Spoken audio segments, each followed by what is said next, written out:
Bonjour bandeko na biso émission balandi ya mission pour tour. Eza wabino émission na bino pour tour bolingaka o bolandaka mingi na etando week-end na bino. To pesi bino mbote to profiter pe na occasion ko souhaiter bino ba meilleurs vœux bonne année 2022 parce que to koza déjà na fin de l'année. Avant ya ko bande émission na biso yango to linga ki to souhaiter bino na poto ko si sa fin de l'année ote sans ko souhaiter bino.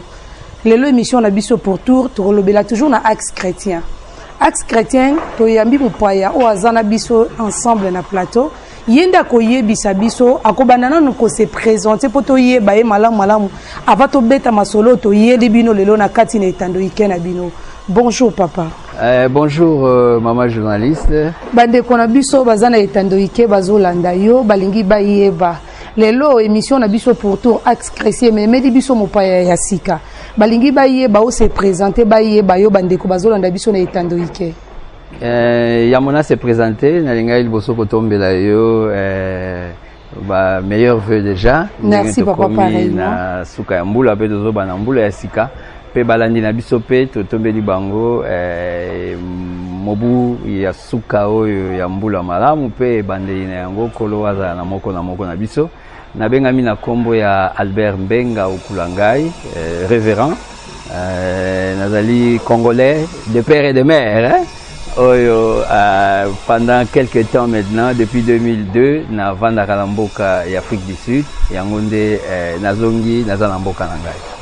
Bande konabiso, merci beaucoup. Nasirinde pasteur nabiso révérend Albert Mbenga s'est présenté. Bolandi de olingisi ko to beta maso na biso to kota na kati ya maso na biso to yeba sango nini ya malamu oyo mosali na nzamba memeli biso na kati ya plateau na biso parce que lelo toza na thème na biso Congo béni Israël. Naza sir bande ko boza komituna na banda ku boza ko kolobela pourquoi Congo béni Israël kotala mboka lokola Congo kotala Israël eza impossible pour Congo béni Israël mais bokoyeba le pourquoi révérend azana biso na plateau ensemble avec le révérend Albert Mbenga nde toko beta lisolo pona koyeba pourquoi Congo béni Israël. Papa lelo toza na thème kaka moko Congo béni Israël. Tolingo bete la biso na lisolo mwa moketo yeba. Pourquoi kaka bozui makanisi ya Congo béni Israël et non Israël béni le Congo? Bon, je pense que ezala Congo, ezala Israël, ezaba nation oyo nzambe akela, ezana kati na mokili oyo. Alors mokeli ya nyonso nzambe oyo asala likolo na se oyo Bible eza koloba ete la terre et tout ce qu'elle renferme lui appartient. Alors ye mokonde atia na maloba na ye pour tout et salama na liloba ya na liloba na nzambe kati na maloba na ye moko aloba je bénirai ceux qui te béniront et je maudirai ceux qui te maudiront. Alors ce qui nzambe oyo asala likolo na se oyo nyonso tozali komona na mokili oyo eza komona na oyo eza komona na te salama na nzambe ye moko azwi mokano wana ke oya kopambola Israël apambolami o pe akolakela Israël alakelami mabe. Alors pourquoi pas biso mboka Congo oyo mboka na nkita mboka oyo pratiquement nayebi ntango nasisaki ntango nazali kotanga na kelasi biso ozali bato ya génération ya 1978 tosisa na examen d'état tosala section commerciale toyaki na cours moko ya kitoko wana kombo nango produit commerçable nayebi te soki cours yango ezalaka ati lelo oyo produit commerçable oyo na kati ya cours wana bazali kolakisa biso balobi Congo premier producteur mondial ya diamant après il y a diamant de joaillerie premier producteur mondial, il y a diamant industriel, premier producteur mondial, il y a cuivre, premier producteur mondial, il y a cacao, premier producteur mondial, il y a café robusta, café arabica, premier producteur mondial, il y a coton, premier producteur mondial, il y a huile de palme. Tout ça qui donc premier producteur mondial, il y a biloko ebele, bah misous tout ça qui nango deuxième producteur mondial. Mais comment bateau va aller producteur mondial, il y a biloko presque au ezali. Natang wana kutu ba coltan, batang wana kutu ba biloko ebele kutu oyo e komiko yoka na ezako bimalelo na ebimaki te. Mais comment mboka ya lolenge wana azala parmi les plus pauvres na kati ya ba pauvre ya mokili. C'est que tout ça lokola ndenge mwana mobali ya l'enfant prodigue. Bible lobi enfant prodigue azalaki na bomengo. oyo azwaki epai ya papa na ye héritage pour Congo eza héritage na biso ye mpe bapesaki héritage na ye mais atambolaki nango na mabe jusqu'à ce que akomaki kolia biloko oyo ezalaki destiné na bangulu mais akomaki na yango te à un moment donné atelemaki abi non situation nazali komene eza normal te mais soki tolandi passé a bien koloba bandeko c'est que lelo biso mpe toza bafond prodigue donc il faut tozonga na Israël po topambolama soki kolanda malobo papa azoloba donc bandeko na biso bo changer te kozape te ezala kaka wana parce que lelo ezali sujet tozolobela eza un sujet très sensible tout autour ya RDC parce que komona mboka lokola ya biso Congo RDC mboka oyo etondi na baminere mboka oyo etondi na biloko ebele ya kitoko nde passer auti kotanga biso kaka nde foto pambola Israël et non Israël o aleki biso tobengaka grande puissance apambola Congo yango foto lukato yeba passer tozokende mpe na émission malembe ide wana po bozwa Congo beni Israël e utaki wapi bon e bandaki lolenge nkani po bovanda bokanisa ke non il faut que biso Congo nde to pambola Israël bon eza ide te eza makomi eza révélation totale na kati na makomi nde nazali mais makomi wana po lelo boluka bochango na misala bobandaki lolenge ndenge ezalaki kaka bolali bolamuki pe bandito bosanganaki basali na nzambe bobondelaki po bozwa ide wana yango tolingi bana bandeko bazolanda biso na etando ikeba iye baba comprendre dikambo tozolobela na plateau na biso bon na kati na likambo nde na lobi wana eza constat c'est un constat oyo ndenge enfant prodigue asalaki amoni constat ke ndako tata na ngai eza na biloko ebele nakoki kolia biloko kutu bazopesa bangulu te effectivement c'est ce que nous mangeons babiloko mingi oyo toboyi kotanga na bakombo oyo eza normal te tokoka kolia tokoma kolia na kati na mboka oyo il faut tosala constat alors constat wana bongo c'est que na RDC matolia kamalamu te mais tolia kamalamu ponga na yebi ke na RDC malgré mpasi na nzala na biso mais nzamba azotanda loboko na ye parce que biso toza ba chrétien toza ba païen te elongo na losambo nde tozobondela butu na moi tozolia malamu mais bandeko tokokamwa soki lelo yo koyebisa biso ke Congo tozolia malamu te mosali na nzamba mama vraiment ozomona makolia malamu ezali ndenge ta oyebi ke mikolo ba nyonso bazozela piodi yango ekoya mokolo nini piodi ekoya mokolo nini piodi yango etambolaka na océan Atlantique sikoyo euta sikoyo na Namibie mboka oyo ezali désertique alors que Grand Congo azali na fleuve Congo azali na ba lac azali na ba rivière toyebi na tango kala tango maswa yo na tra ezali koya okomona musu maswa ye euti kisangani memi bambisi euti na fleuve musu mukolo musu ekoya eza bambisi euti na kota ba Mongala kota Équateur mukolo musu ekoya eza bambisi na nzela Kasai entre temps na kati ya lac Tanganyika na kati ya lac Mai Ndombe ba lac wana nyonso toni na bambisi bon biso to kende kolia Thompson yo zoma na mai ekoki zaka na konzima toyebi ke mokolomo yo za mosali na nzambe elongo kaka na mabonde lito zo ikaka mpiko toyebi ke mokolo moko kaka tokolia pe mbisi ya malamu ponda ku balobi babongisa yango mokolo moko te mabonde le ekoki te eza suka kaka mabonde li te mosali na nzambe so yo lobi mabonde le ekoki te mais mabonde li mususu nzamba zo bana sala lisusu nini ezali kama osala lisusu nini te mabonde li nzamba lobi eza makamso eza kama kelele na matoi na ye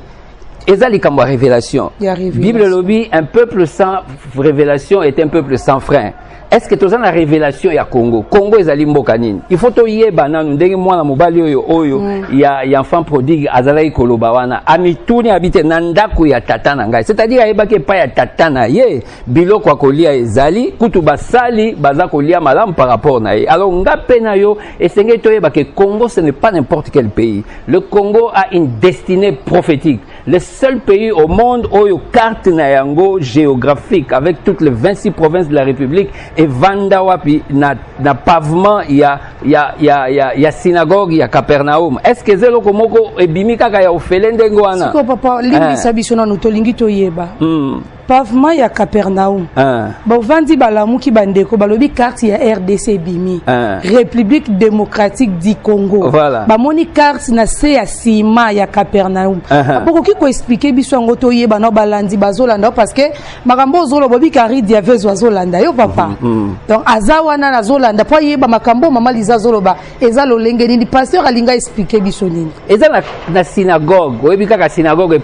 epai mwasi azaki agumba mawana wana mwasi ya konki wana esika azalaki na kati ya synagogue ya Capernaum wana oyo Yesu atelemisaki na miso ya bato nyonso tu mpe atombwami mbala moko. Alors na kati ya synagogue wana carte na biso ya Congo eza carte ya Israël ya nani ya États-Unis te ya France te ya Chine te ya bamboka minene oyo tozomona ke lelo bazali développé te mais ezali carte ya Congo. Pourquoi kaka ya Congo? C'est parce qu'il y a une signification, parce que le Congo Neitolobi c'est un pays qui a une destinée prophétique. Alors destinée prophétique nyonso surtout il faut monango na kati na Biblia parce qu'un peuple sans révélation est un peuple sans frein. Yango toloba ki était Congo yango neza na kati na Esaïe chapitre 18 yango nezo limbola Congo très bien. Soko lingo yeba tina ya carte wana okoke na Esaïe chapitre 18 kuna balobi ete terre où il y a des crépitements des armes yango na est na biso Congo isika bitumba eza ko salama papa to koma wana to kota na wana na mozindo makasi te to liuti ko tuna o motuna to lingi to yeba nani yango a découvrir ka carte yango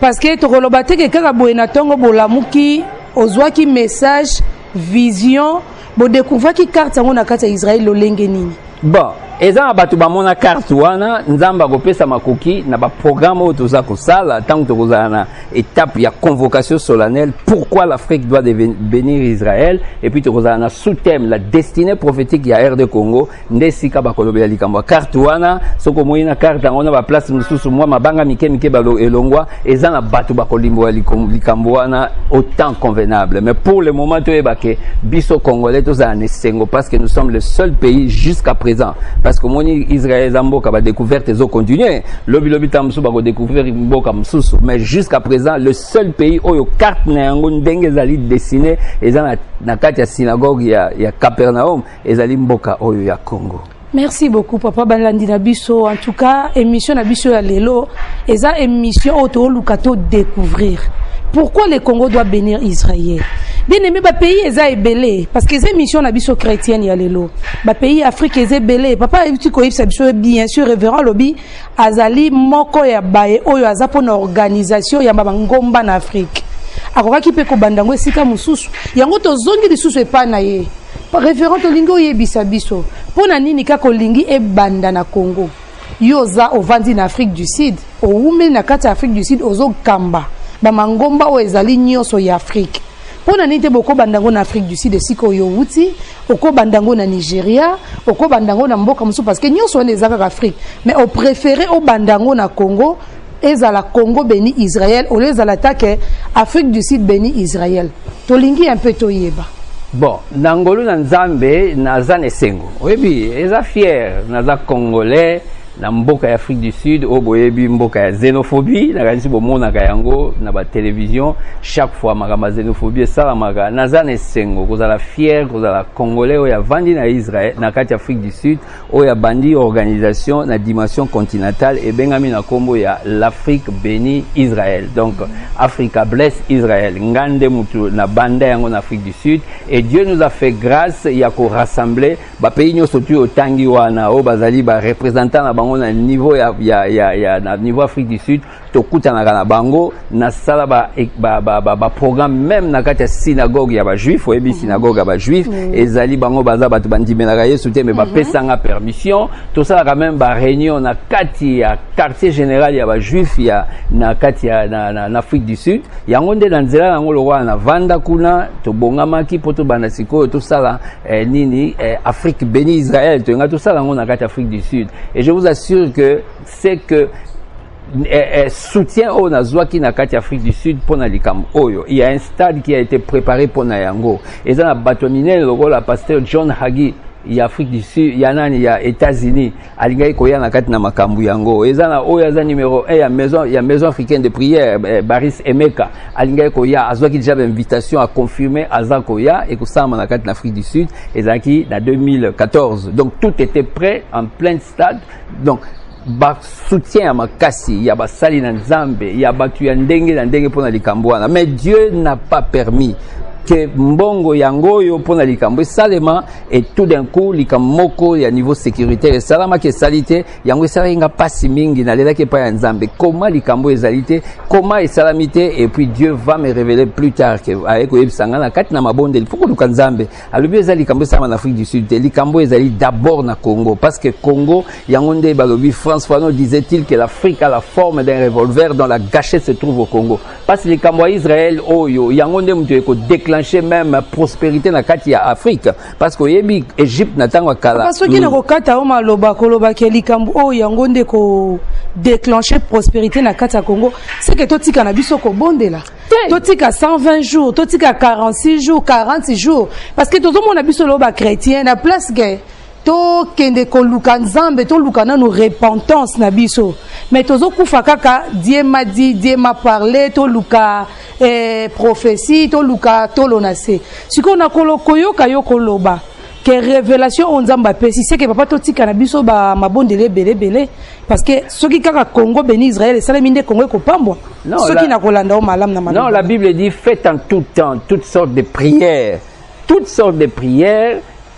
en veillant en cela avec des actions de grâce. Donc, ma prière, il y a l'olenge. Parce que Makambezali na dimension nationale, Makambezali na dimension provinciale, Makambezali na dimension ethnique, na dimension en famille. Mouta bonde la rapport na likamunae. Donc, bonde la Bible le prier sans cesse. Alors, comment nous le prier sans cesse sur le banini? Mais autre chose, basikoyo, ko bonde la na révélation ya Congo. Ah, c'est donc comment on va bien ça que 46 jours. Mais faut ko bakaka. Bonde la ndenge na epo likambo yo za ngo na poto yeba ke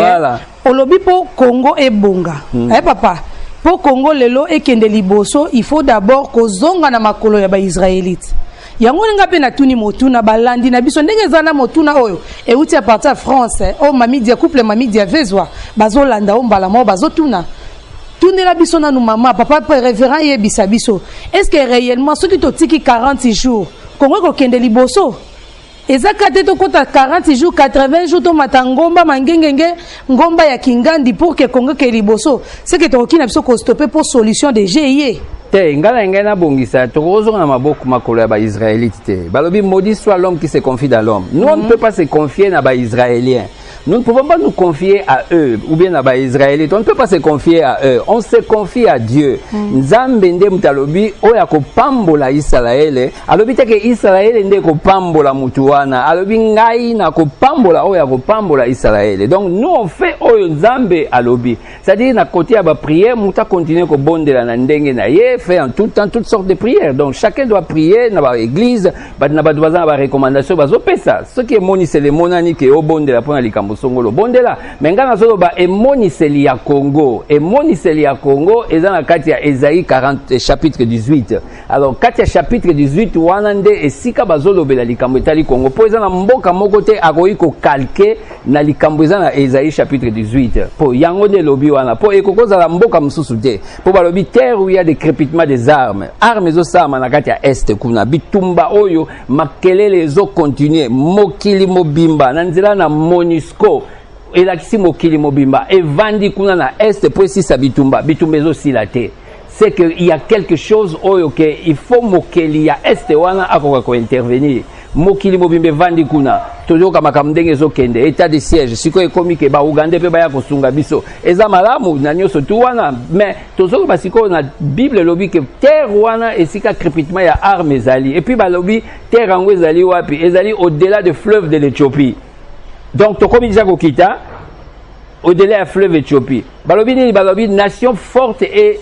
dont le peuple est forte et redoutable. Congo ezali mboka kosakana te. Yo soyoka mboka nini bakanga ba rebelle na maboko. Oyo kango wapi? Ezalaka te. Meza kati na biso na kati na Congo. Makambo ekwei na kati ya Congo soki ezalaki mboka mususu nde tokoma Yougoslavie. Oyebi que Yougoslavie aganyaka biso 9-0 na 1974. Mais siko Yougoslavie ngo apanzana akoma ba Monténégro, akoma ba Kosovo, ba mboka ebele. Mais Congo azakaka Congo. Pourquoi? Parce que ezali mboka na elaka. Et puis siko baye kotia détail na yango makasi. Balobi nation qui envoie des messagers sur des navires de jonque sur les mers. Congolais mboka nyonso na mokili oyo azali. Congolais sa positionné. Au moment pas y Congolais azali église ezali déjà kuna. Parce que tout ça ezali na makambo ekoya sima na tangu ya réveil mondial ekosama. Et puis baye ko boma ko kata likamba lobi nation qui est séparée par les eaux. Quelle nation na mokili oyo ezana ba mai lokola biso. Pour ba mai nyonso ya mokili tozana yango. Soko lobi océan tozana océan. Soko lobi fleuve tozana fleuve. Soko lobi ba lac tozana ba lac. Soko lobi ba rivière tozana ba rivière. Soko lobi ba confluent tozana yango. Soko lobi ba affluent tozana yango. C'est-à-dire que cette nation qui est séparée par des eaux, Bible lobi que nation wana na verset 7 ba lobi et comme offrande na verset 7 ya chapitre ni parce il faut limbolela so malamu toyeba parce que ndé zabi que prophète Ézéchiel landuluwa wazolanda en direct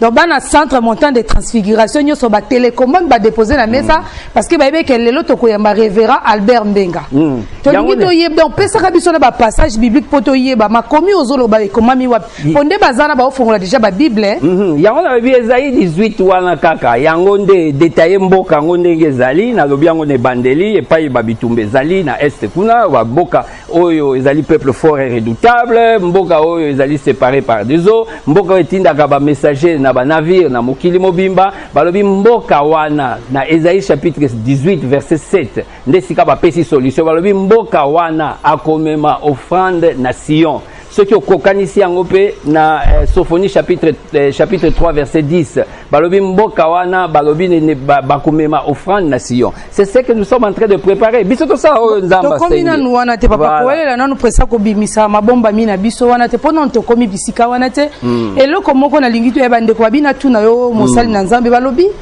bit nango eza nini obo organiser Congo Congo béni Israël. Bit nango eza pona nini. Potoyoki déjà glissé biso likambo offrande c'est que za maramba mbongo c'est que bo sali yango pona ozwa mbongo potoyoki déjà beti biso déjà moi point moko wana ke il faut offrande mais mame kende kuna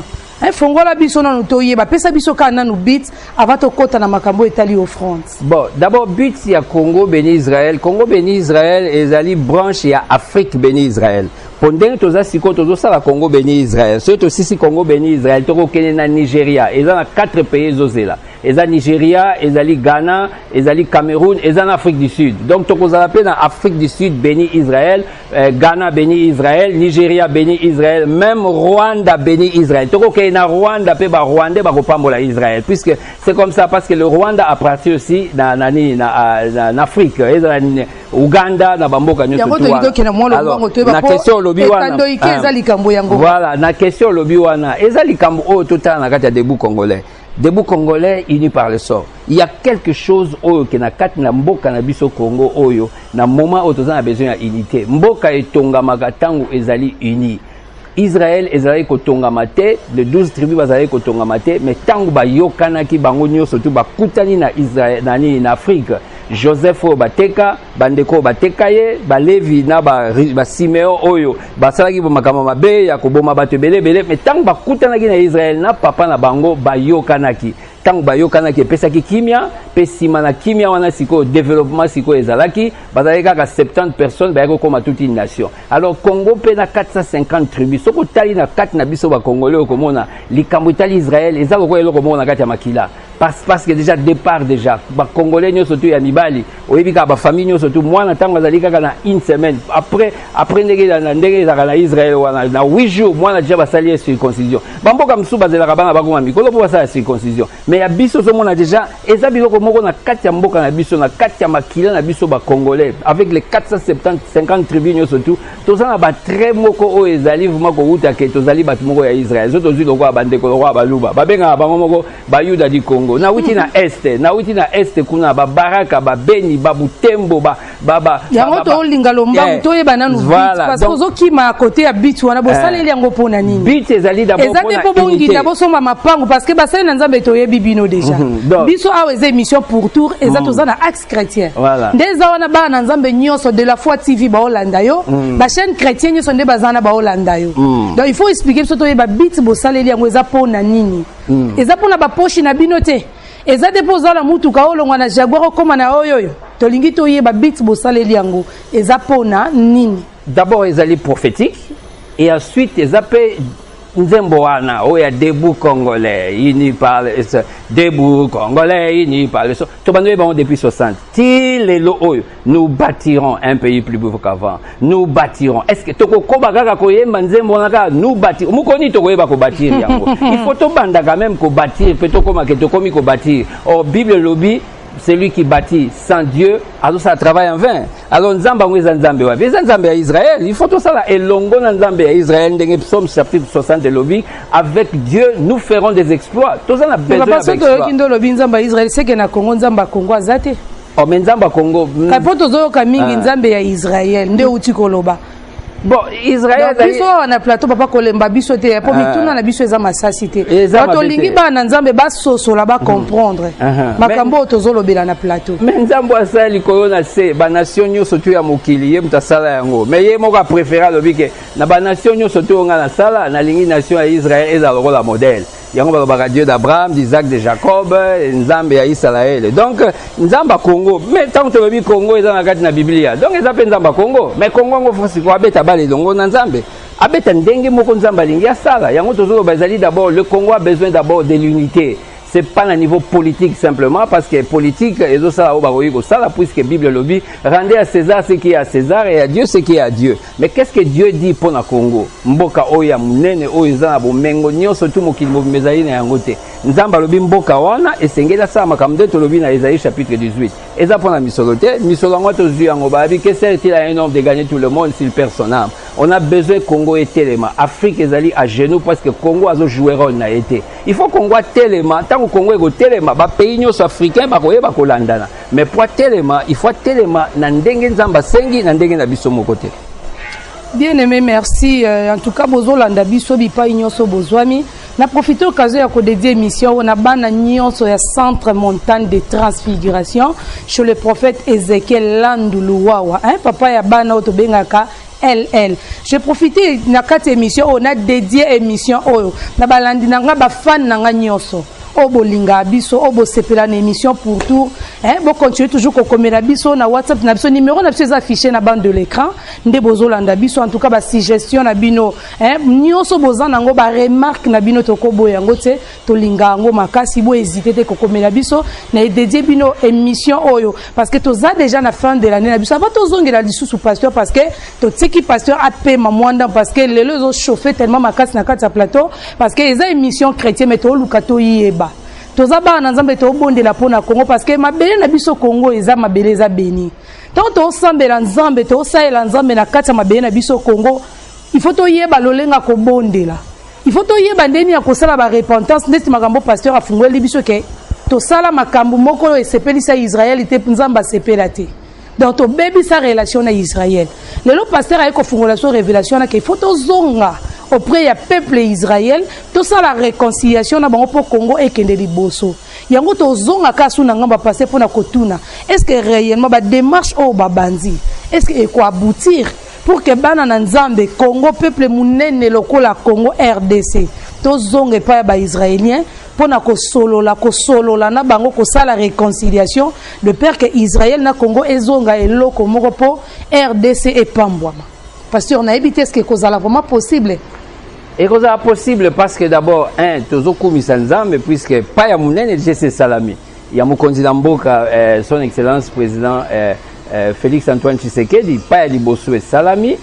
D'abord, na Kumisi Zambe, puisque Ngande Moutou, na Sangisaki ba juif, Afrique du Sud, pour akutana na bango. Ce qui ezaga pona ce kazolanda, ou bien ba service ne bazolanda, ba voyeba ke le 13 juin 2018, ngamu tuna memaki délégation à ba juif au bakutana na président Félix Antoine Tshisekedi 6 mois avant comme président de la République, mukolo azwaka décision na 4 na réunion wana à 10 personnes. Tozaka 10 personnes na 4 réunion wana, ngamu na memaki délégation alobaki soki akomi mokonzi ya mboka. Ceux qui va voter Mokonzamboka à cause de sa relation entre Congo et Israël. Après tout Monique, banda koyi Mokonzamboka na côté à Israël azo sala ba avancer à makasi. Alors Israël loko ezali eza loko la Schengen te. Tozala kite na mboka mpaya kuna me bakanga ka Schengen na nini ezala kala awa. tango ya komi mokonzi azongisi Schengen il y avait ni tambour ni trompette mais likambo Israël eza lokola arche ezozonga arche tango ezongaka bamema yango na mapeka sanduka mapeka na sanduka mibeko na mapeka likambo ya Israël esengeli biso siko bato na nzambe topesa mayele na kati na likambo yango po ete César asala oyo asengeli asala azongisi relation entre Congo na Israël na niveau politique na niveau diplomatique mais siko na niveau spirituel ezali biso bato na nzambe nde bato siko toko jouer rôle tolanda liloba ya nzambe elobi ndenge nini na kati na likambo wana donc voilà likambo tozosala donc na cadre wana tozokumisa nzambe puisque ekosalama na yango puisque toyebi ke bavancer ya minene c'est salami etikaka biso bana na nzambe siko tosangana tokeye na ndenge nzambe apesi biso mayele ndenge makambo ekotambo nalingi na tuna révérend nalingi na yeba par rapport ndo lobi ke il faut bosangana pona yebi ke na bana nzambe bolingo ezate lelo tozoloba tozosambela mais tozomona bolingo na kati ya bana nzambe ezate yango na tuni motuna na ngai tozana ba religion ebele tozana ba musulman tozana ba catholique tozana ba protestant tozana ba église de réveil est-ce que bino nyoso boko sangana boko zala bomoko bobo mema likambo oyo tina suka to ekozala kelo kwa ngana za révérend fona lukaka ba révérend to sangana o kuna lobi lokola ngana za nani Mohamed fona lukaka ba Mohamed to sangana o kuna lobi ngalo kwa na za apôtre na lukaka ba apôtre to sangana to boko sangana tous les religions tendances confondues bon mais malikambo o tina suka pour que Congo etombwa parce que ezali kambo ezali pona biso nyoso ezali tomba pona biso soto pambwama na yebite par rapport ya wana pesa bana nzambe nanu et ya noto yeba est-ce que boko sangana réellement to mutu na muta kota l'intérêt na epo na religion ya zana bon na kanisi tango Thomas Polo masua edindaki avant masua edinda batunaki mutu na mutu abelela nzambe na epoli kama otozali na yango oyo eza vraiment dangereux mutu na mutu abelelaki nzambe na ye pona naufrage esalama te tisuka bakende kokanga nani Jonas na kati ya Kobe kuna abimaki le abelaki nzambe na ye makambo esalamaki donc nous on n'a pas un problème mutu na mutu oyo na selon kondima na ye soki na nzela ya kondima na bango oyo azali na yango nzambe apesi ye yano ekozala malamu mais biso tozosala oyo tolobi oyo eza na kati na Biblia alors eza mpe likambo moko tokowelela na yango te ke il faut bato nyonso tu nous n'avons pas créé l'unanimité na kati ya kobikisa mboka eza na tango ya Jonas eza na kati ya tango ya Gédéon eza na tango ya David c'est pas tout le monde azalaki wana eza tolobi likambo ya Congo eza lokola tozoluka ba bon samaritain oyo ba beti mutu wana ba dépouiller ye akomi a demi mort ba brigand ba kei eza pendenge Congo ezali Congo azapiye ba bon samaritain soki musulman telemi azate ka bon samaritain soki catholique telemi azaka ka bon samaritain église songolo pakale telemi azaka ka bon samaritain eza mutu nyonso mais kastozongi kana mutu na biso na seke tendance confondue nyonso bokosanga to oyo nyonso to abengami congolais azotala eloko wana oyo tozolobeza likambo etali Israël soki musulman asepeli na likambo etali Israël aza congolais likambo ezali tolobi te ke o église de réveil béni Israël ou bien catholique balobi Congo béni Israël quand on est congolais on se retrouve dans likambo o tozosala ozana souci ya likambo o lokola l'enfant prodigue tokosangana esika moko tosala likambo tozali kosala donc on ne va pas mettre ya ke o kabola o ya zabo ete eza likambo etali congolais nyonso tu voilà sikoyo par rapport ya offrande wana ekosalamela wapi boza déjà na esika moko bobongisi ke il faut qu'il wana esalama po bakongolais nyonso baya kotika offrande na bango bomemango na Israël et puis nani akomema offrande yango eza révérend Albert Mbenga ndakozwa offrande amemi na Israël eza mutu songolo ndakozwa offrande mais tolingi bana nzambe toyeba parce que toyeba ke tant tozobimisa mbongo na biso tozopesa offrande po ekene na Israël tozopesa ngo na motema moko toyebi ke tozana posa mabele na biso Congo epambwa en tout cas dans tout ce qui va se passer pour ebili kama mbongo et attirera toujours beaucoup de complications, d'incompréhensions, tout cela. En tout cas, Dieu nous donne les stratégies comment makameko salama, comment mbongo ekoza bloqué na kati ya banque. Bato bazali baye basoki eza combien ekoyeba na combien mbongo ekoti. Et puis loko ezali mbongo ezokende ezate mbongo bakosimba ngo na maboko okomema ngo na maboko te po soko bio mema mbongo wana maboko ekomi évasion monétaire oyoki bakangi bakonzi mususu po babimi na mbongo ya plus que 10 000 soki par exemple mbongo ekoleka plus de 10 000 $, donc tokoki komema ngo na maboko te eza mbongo moko oyo ekozala bloqué na banque mokili mobimba kaka na moment wana tango bokangisi bo offrande wana il faut muto atanga ngo même si eko kende na banque papa. C'est ça. Et rozala teke mboko eko kende na banque bozuka kitunga wana mobimba bo memeli bata banque bino mo konde bo compter biso. Bo pesa biso montant et kozala nde parmi basali na nzambe bino na bino bokangisi mbongo nde bozu bo memi yango na banque. Siko entre bino na bino na est-ce que yo kopesa moninga confiance to moninga mususa kopesa ope confiance nde bisika ba na nzambe to luka to ba poto zo beta sete émission na biso eze émission chrétien basali na nzambe bo lingana tant que biso ba na nzambe to lingani te kongwe ko kende ka liboso te. Donc bolingo il faut régner nous entre biso bana na nzambe basali na nzambe soki to kolingana ya solo ezana ndeko azomba tangu nyeso soki to kolingana ya solo to komona kembo na nzambe yango na tuni motuna wana yebisa biso mbongo yango ezaka ka yo moko muto komema ngo boyete to ko désigner mutu na moment no ko désigner bakolongola te to ekozala ke bino moko bokangisi yango nde bokecha yango na banque te ekosama de telle manière que mutu na mutu azutia mbongo na ye akozala na reçu na yango.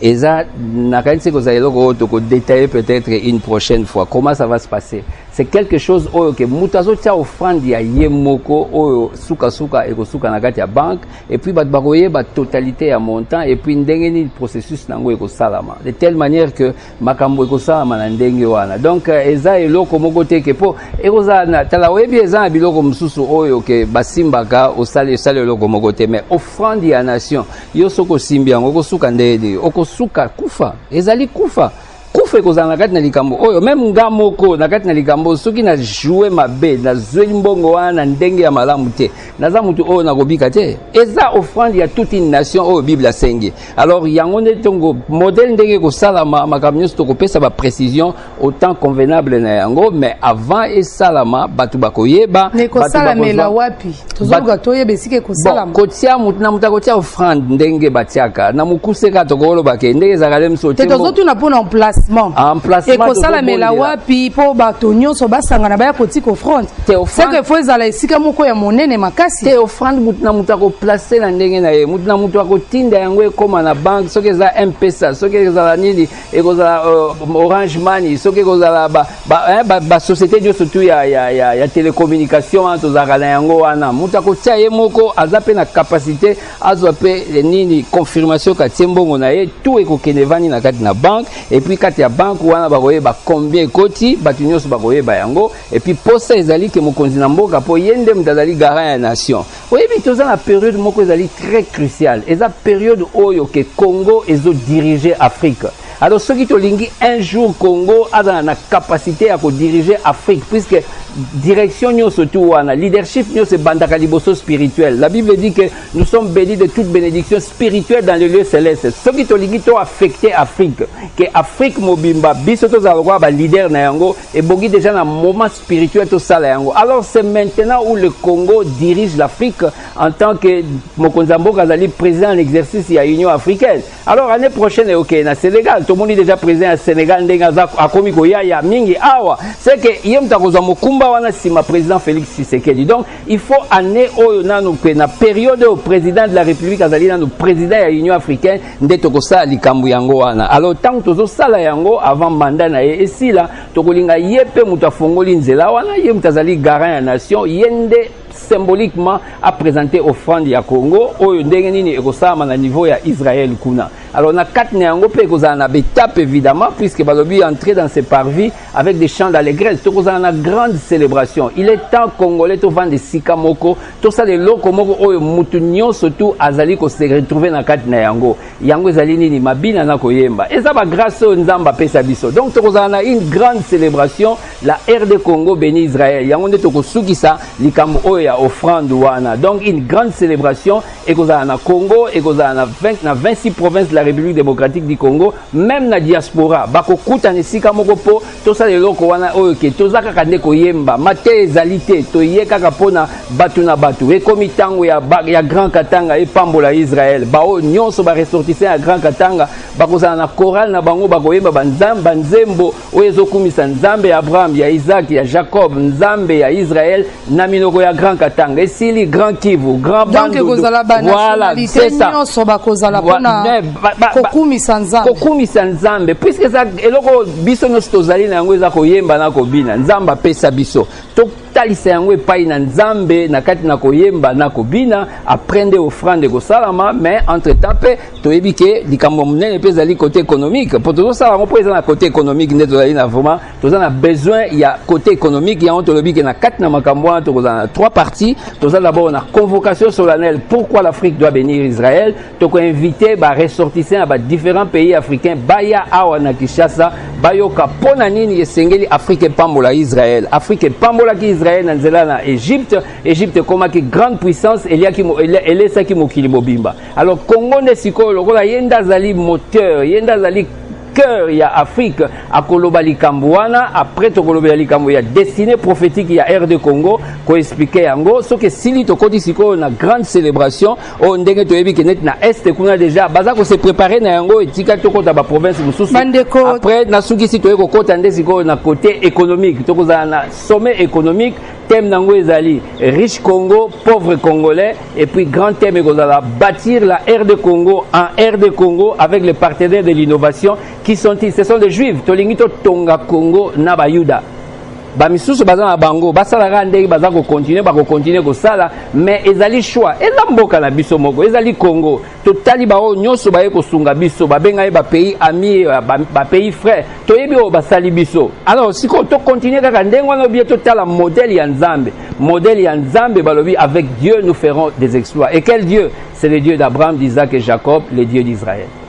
Merci beaucoup balandi na biso tozongi lisusu na sir tolandi pasteur na bokebi nyonso boyebi ke télévision ezaka likambo ya ngonga en tout cas tobandaki na pasteur depuis le début bozolanda biso ti tokomi na tango tokomi kokende na suka ya émission na biso rapidement pasteur okoyebisa biso but ya Congo béni Israël po tokomi déjà na suka totikali na 2 minutes po tosi émission na biso parce que kuna na ngambu ya régie tozomona ye moko asimbi bileli les grands ingénieurs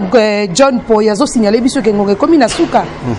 bon dès que lobi wana grand beti ya Congo béni Israël lobi Nigeria béni Israël Rwanda béni Israël boye béni Israël ba pays africain ezali juste pour na ko célébrer amitié entre ba chrétiens na ba juifs pour na kimia pour na bomoko et puis pour na développement yango tozo bongama na kati na yango wana yango tokoyamba ba paya bakoya awa yango toza ko bondela ete nzambe hospitalité wana oyo ebele ezala ba mindele ezala ba ndeko na biso ba pays voisins ba profiter to lingi hospitalité wana esalama yango na toza ko bongama ete mutu nyonso tu akolinga kota na kati na likambo oyo esika zali wana to na suka to ngesa so but ya manifestation eza pona nini Congo béni Israël but nango eza pona nini Congo ezo pambola Israël poto longwa na kati na malédiction oyo mokonzi Mobutu Sese Seko atiaka biso na yango na kati na 1973 tanga lobaki entre un ami et un frère le choix est clair choix wana sala etia biso esika tozali awa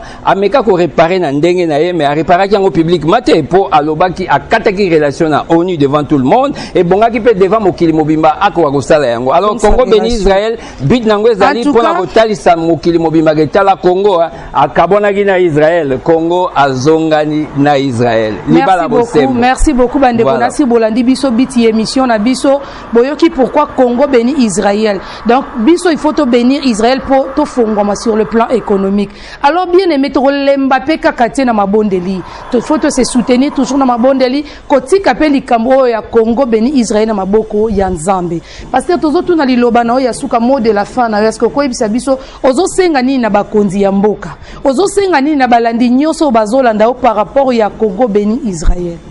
tozaka ko senga na baoyo nyoso tu buti nyoso za na parcelle autorité ayeba ko pesa biso nzela to kutana na ye na kati na likambo oyo tozo senga na mwana Nzambe nyonso tu ata na veuve wana oyo apesa kaka basu ba mbongo na ye kaka te ya moke wana oyo Yesu apambolaki asepelaki na yango tozo senga na mutu nyonso tu po toza na ba commission ebele tokosala déjà tozo lobake mardi jeudi oyo tolingi to lancer Ligue de femmes amies d'Israël tolingi to lancer pour ete za stratégie Nzambe apesi biso ete ba mama nde bato banyokwami na Beni na Isiro na bisika nyonso to ba mama nde bakomi nde komema mokumba ya mibali na kati na ngonga oyo alors que esengelaki ezala ndenge wana te alors que Bible lobi que toutes ces désirs se tourneront vers l'homme siko ba désir nyonso te komi siko homme akomi kota Jonathan basi tolingi basi batele malokola ba Deborah basi batele malokola ba Anna pona likambo itali Congo yango tozobonga mato lancer Ligue de femmes amies d'Israël et kozala jeudi oyo na full gospel de 9h30 à 11h30 po tolingi ba mama baza liboso na kati na likambo oyo biso mibali tokozala na sima po bango nde bakokende liboso po ba pasola nzela na makambo nyonso po ete Congo et pambola Israël. Merci beaucoup tokomi na suka émission na biso en tout cas nazopesa ba remerciement ebele na restaurant Le Roi de Kosa et est-ce que bon monito ça l'émission na biso avec le DG Junior Enoka hein papa watika ngata zala toujours nanga oya sala ke émission na biso pour tout et vanda masolo et salme quand même en tout cas je salue sa femme en tout cas maman Christiane ainsi que tous ses enfants je salue Henri Diavezoa à partir de Paris na salué le couple mamie Diavezoa James Diavezoa Yvon Diavezoa en tout cas toute la famille Diavezoa Marceline Diavezoa je vous aime José Diavezoa je vous aime tellement beaucoup ça c'est votre émission en tout cas mes remerciements encore en tout cas na bandeko nyonso ya fondation 98 le président Laurent Pitou Siete au hasard le number 1 de la fondation 98 bandeko nyonso balandi biso na bandaku to lingi bino mingi en tout cas bolemba te même si na kati etando ike katani bolanda biso bo s'abonner toujours na Lisa le choix de l'Éternel télévision aux ana téléphone Android nayo en tout cas s'abonner en tout cas comme on a biso tangu nyonso na ndaku na bisika nyonso zali aux ana posa kota l'émission silisa ki angote posne la kata ki courant tango koti na Lisa le choix de l'Éternel télévision toza wana mobimba numéro na biso ya téléphone eza wana affiché na ya bas de l'écran écrivez-nous ba suggestion ba remarque ba reproche toza toujours wana po na bino en tout cas so mon émission eleki lelo kitoko makasi number 1 cameraman aka moko o asala ke musala oyo eleka kitoko makasi John Poi en tout cas nos remerciements tozongi suna ngamba pasteur ceux qui osana remerciement ta ya mutu moko ki ko remercier par rapport à notre émission parce que to commis déjà na suka émission na biso bon en tout cas tellement bazali mingi tolobi kaka nde kaka to pesi shalom na batu nyonso olingi osolo na biso tozali na numéro ya 0 977 357 910 wande tokoyi kokuta na répétez yango lisusu po bakanga yango malamu ka numéro nazo salela moko wana 0 977 357 910 pour toute question au lingo participe au lingo kota na kati na likambo d'une manière ou d'une autre debout congolais na pesi mbote na congolais nyos. Merci beaucoup en tout cas nous vous aimons tellement beaucoup tokomi na suka na biso émission to kabwaneli awawa bokolanda biso susu na Congo Béni Israël partie 2 parce que bituna ezebele ti démarche ezo continuer to koma na suka to koyeba ndenge nini ya kopesa bino lisusu suite en tout cas to lingi bino mingi c'est votre émission pour tout axe chrétien bye bye